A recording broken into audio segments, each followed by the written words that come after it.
അവിടെ വലിയ പ്രതിഷേധമുയർത്തുമെന്നൊക്കെ ബി.ജെ.പി പറഞ്ഞതും ഡിവൈഎഫ്ഐ പ്രതികരിച്ചതുമൊക്കെ നമ്മൾ കേട്ടതാണ്. പക്ഷേ രാഹുൽ വളരെ കൂളായിട്ട് മണ്ഡലത്തിലെത്തി. ഇനി മണ്ഡലത്തിൽ സജീവമാകാൻ തന്നെ തീരുമാനമെന്ന് പറയുകയും ചെയ്തു. ആ തരത്തിലൊരു വരവേൽപ്പ് അവിടെ കോൺഗ്രസ് നൽകുകയും ചെയ്തു. ഇവിടെ എന്ത് പ്രതിഷേധം നടത്തി ഈ ഡിവൈഎഫ്ഐയും ബി.ജെ.പിയും?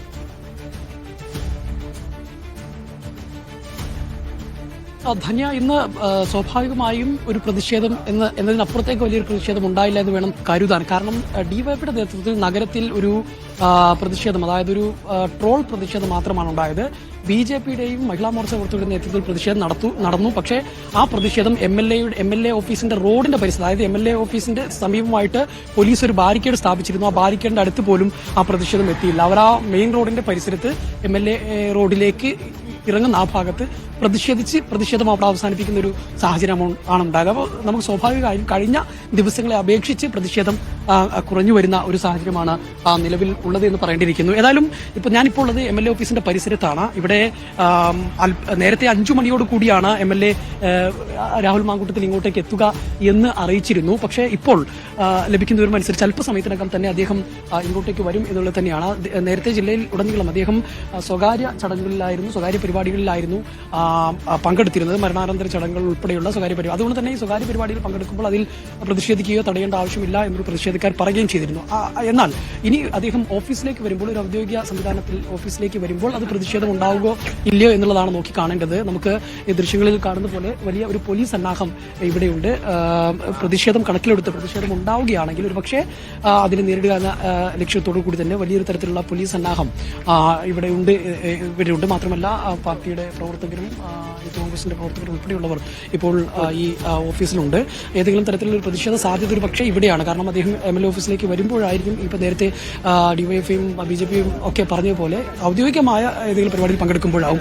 ഇപ്പോൾ അദ്ദേഹം വരുന്നുണ്ടെന്നാണ് നമുക്ക് തത്സമയ ദൃശ്യങ്ങളിൽ കാണാം. അദ്ദേഹം രാഹുൽ മാങ്കൂട്ടത്തിൽ ഇപ്പോൾ അദ്ദേഹത്തിന്റെ എം.എൽ.എ. ഓഫീസിലേക്ക് വരികയാണ്. നേരത്തെ 5 മണിക്ക് എത്തുമെന്നായിരുന്നു അറിയിച്ചിരുന്നത്. എന്നാൽ ഇപ്പോൾ അദ്ദേഹം നേരിട്ട് തന്നെ ഇവിടേക്ക് വരികയാണ് എന്നുള്ളതാണ്. ഇതുവരെ അദ്ദേഹം മാധ്യമങ്ങളോട് സംസാരിച്ചിട്ടില്ല.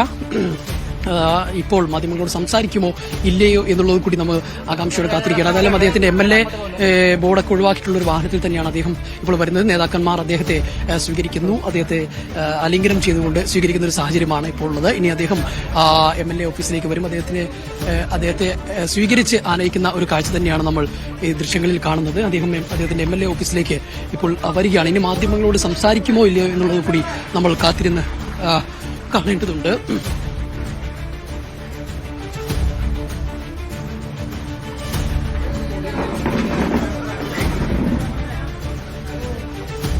രാഹുൽ മാങ്കൂട്ടത്തിൽ ഇപ്പോൾ അദ്ദേഹത്തിന്റെ ഓഫീസിലേക്ക് എത്തിയിരിക്കുന്നു എന്നുള്ളതാണ്. ഇപ്പോൾ അദ്ദേഹം എങ്ങോട്ടേക്കായിരുന്നു പങ്കെടുത്തിരുന്നെങ്കിൽ പോലും പലപ്പോഴും എങ്ങോട്ടേക്കായിരുന്നു പോയിരുന്നതെന്ന് നമുക്ക് വ്യക്തമായിരുന്നില്ല.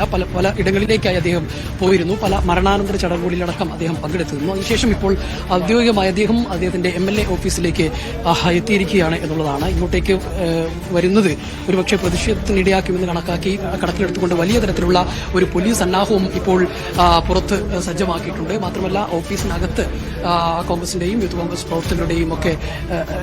പ്രവർത്തകരും ഒക്കെ ഉണ്ട്. വന്നിറങ്ങിയപ്പോൾ തന്നെ കോൺഗ്രസ് പ്രവർത്തകർ അദ്ദേഹത്തെ സ്വീകരിച്ച് ഇങ്ങോട്ടേക്ക് കൊണ്ടുവരുന്ന ഒരു കാഴ്ചയാണ് നമ്മൾ കണ്ടത്. ഇപ്പോൾ കോൺഗ്രസ് പ്രവർത്തകരുമായി അദ്ദേഹം സംസാരിക്കുകയാണ്. നമുക്ക് മനസ്സിലാക്കുന്ന പ്രകാരം നീണ്ട ദിവസങ്ങൾക്ക് ശേഷം, എനിക്ക് തോന്നുന്നത് എന്റെ ഓർമ്മ 38ഓളം ദിവസങ്ങൾക്ക് ശേഷം ആണ് അദ്ദേഹം എം.എൽ.എ. ആയി പാലക്കാട് 38 ദിവസമായി പാലക്കാട് കാലുകുത്താൻ രാഹുലിനാവുന്നില്ലായിരുന്നു. ഇപ്പോൾ ഇതാ കാലുകുത്തുന്നു. അത് കോൺഗ്രസിന്റെ വലിയ സ്വീകരണത്തോടുകൂടി. ലൈംഗികാരോപണ വിധേയനായ സ്ത്രീകളോട് അപമര്യാദയായി പെരുമാറിയെന്ന ആരോപണം നിലനിൽക്കുന്ന ഒരാളെയാണ് കോൺഗ്രസ് നേതാക്കൾ, കോൺഗ്രസിന്റെ പ്രവർത്തകർ ഈ തരത്തിൽ സ്വീകരിച്ചിരിക്കുന്നത്. അത് അതേ പ്രവൃത്തികൾ ചെയ്യുന്ന ആളുകൾക്ക് എത്രത്തോളം പ്രോത്സാഹനമാവും ഒരു ജനപ്രതിനിധി അങ്ങനെ ചെയ്യുന്നത് എന്നൊക്കെയുള്ള ചോദ്യങ്ങൾ അവിടെ ഉയരുന്നുണ്ട്. കോൺഗ്രസിനെ സംബന്ധിച്ച് അത് ഇരട്ടത്താപ്പാണ് എന്ന് ഭരണപക്ഷം പറയുന്നത് പോലെ, ഇല്ലെങ്കിൽ ബി.ജെ.പി പ്രതികരിക്കുന്നത് പോലെ ആ രീതിയാണ് കോൺഗ്രസ് തുടർന്നുകൊണ്ടിരിക്കുന്നത്. പാർട്ടി സസ്പെൻഡ് ചെയ്ത ഒരാളെ എം.എൽ.എ. ഹോസ്റ്റലിലേക്ക് എത്തിക്കുന്നത്, അത് അദ്ദേഹം എം.എൽ.എ. ആയതുകൊണ്ട് എം.എൽ.എ. ഹോസ്റ്റലിലേക്ക് എത്താം. പക്ഷേ അവിടെ ഔദ്യോഗിക പരിപാടികളിലേക്ക് എത്തുമ്പോൾ എങ്ങനെയായിരിക്കും ബി.ജെ.പിയും സി.പി.എമ്മും ഒക്കെ പ്രതിഷേധിക്കാൻ ഇറങ്ങുക, ഇല്ലെങ്കിൽ പ്രതിഷേധം തണുക്കുകയാണോ എന്നൊക്കെയുള്ള കാര്യങ്ങൾ അറിയാനുണ്ട്. ജംഷീർ, വരും ദിവസങ്ങളിൽ എപ്പോഴൊക്കെയാണ് ഔദ്യോഗികമായിട്ടുള്ള പരിപാടി കമ്മിറ്റ് ചെയ്തിരിക്കുന്നത്? രാഹുൽ എം.എൽ.എ. ഹോസ്റ്റലിനടുത്ത് എന്തെങ്കിലും പ്രതിഷേധം വരാനുള്ളൊരു സാധ്യത